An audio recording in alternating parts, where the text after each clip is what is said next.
ومن احسن قولا ممن دعا الى الله وعمل صالحا وقال انني من المسلمين صدق الله مولانا العظیم. لکه څرنګه تاسو په علم شیدو چې چونکه نن 29 ذوالقعده په حواله سره نن نوستای وشو د ذوالحجې د میاشتې ایرویت په حواله سره اهتمام وشو. کل پاکستان سے کیمے کمیٹی دی آنوستے ہوئے اور تمام صوبے سے نوستای وشو باقاعدگی سره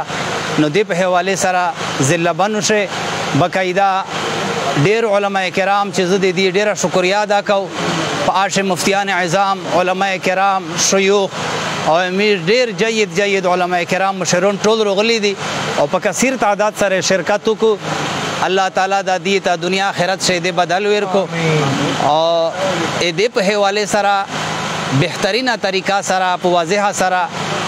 چې کیما میاشوا اولیدل شله تقریبا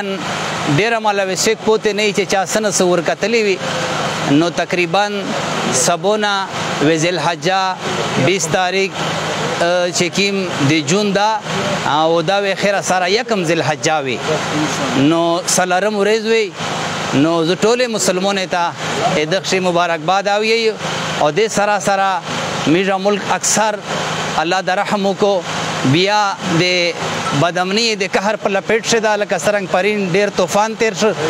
نو ټول مسلمانانو نه امیر دا گزارش ته اپیل د چې استغفار اهتمام دا ډیر زیات کای او دا میاش قرآن کریم حدیث مبارکه لوند دې میاشتې ډیر فضائل دي نو کثرت عبادت ته په دې شکای نو میر د الله تعالی نه دا امید ده چې میر د طوفان دا کیم همیشه د پر دار دریمی الله تعالی و د میر د بدامنی د په امن باندې بدلای 29 تاریخ ته ان شاء الله 29 تاریخ برود جمعرات دا ان شاء الله عید الاضحی ټول مسلمانانو مبارک شه.